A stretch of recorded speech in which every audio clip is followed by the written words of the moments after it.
Hello, welcome back my channel. ഇന്ന് നമ്മൾ ഉണ്ടാക്കാൻ പോകുന്നത് ബീഫ് ചില്ലിയാണ്. ഇതിനായിട്ട് ഒരു കുക്കറിലോട്ട് ബീഫ് ഇട്ട് കൊടുക്കാം. എന്നിട്ട് അതിലേക്ക് 2 ടീസ്പൂൺ കാശ്മീരി ചില്ലി ചേർത്ത് കൊടുക്കാം. 1/4 ടീസ്പൂൺ മഞ്ഞൾപ്പൊടി ചേർത്ത് കൊടുക്കാം. ആവശ്യത്തിന് ഉപ്പ് ചേർത്ത് കൊടുക്കാം. അല്പം വെള്ളം ഒഴിച്ച് നന്നായി മിക്സ് ചെയ്ത ശേഷം കുക്കർ അടച്ച് ബീഫ് 80% വേവിച്ചെടുക്കാം. വേവിച്ചെടുത്ത ബീഫ് ചെറിയ ചെറിയ കഷ്ണങ്ങളാക്കി മുറിക്കാം.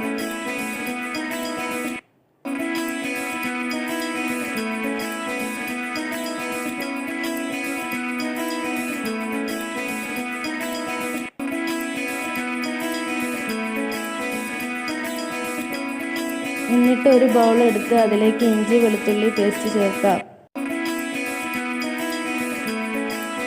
1 ടീസ്പൂൺ മുളക് പൊടി, 1/4 ടീസ്പൂൺ പെരിഞ്ജീരകം പൊടിച്ചത്, 1/4 ടീസ്പൂൺ ഗരം മസാല,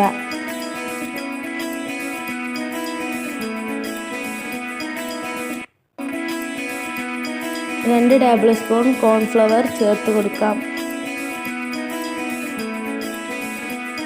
ആവശ്യമെങ്കിൽ ഉപ്പ് ചേർത്ത് കൊടുക്കാം. ഇനി നേരത്തെ വേവിച്ച് വെച്ചിരിക്കുന്ന ബീഫിൻ്റെ ഗ്രേവി ചേർത്ത് കൊടുക്കാം. എന്നിട്ട് 1 ടീസ്പൂൺ സുർക്ക ചേർത്ത് നന്നായി മിക്സ് ചെയ്യാം. എന്നിട്ട് അതിലേക്ക് കഷ്ണങ്ങളാക്കി വെച്ച ബീഫ് ചേർത്ത് കൊടുക്കാം.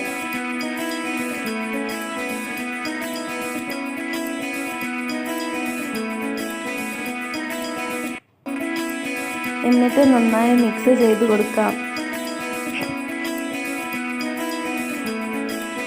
എന്നിട്ട് അടുപ്പ് കത്തിച്ച് ഒരു പാൻ വെച്ച് കൊടുക്കാം.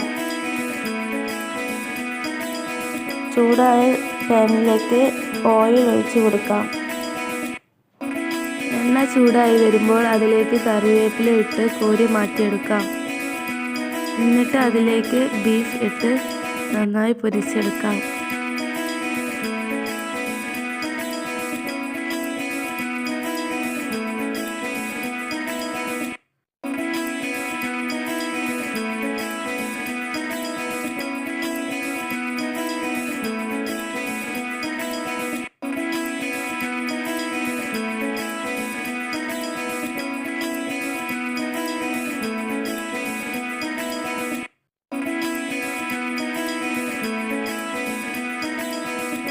നമ്മുടെ ബീഫ് ചില്ലി ഇവിടെ റെഡി ആയിട്ടുണ്ട്.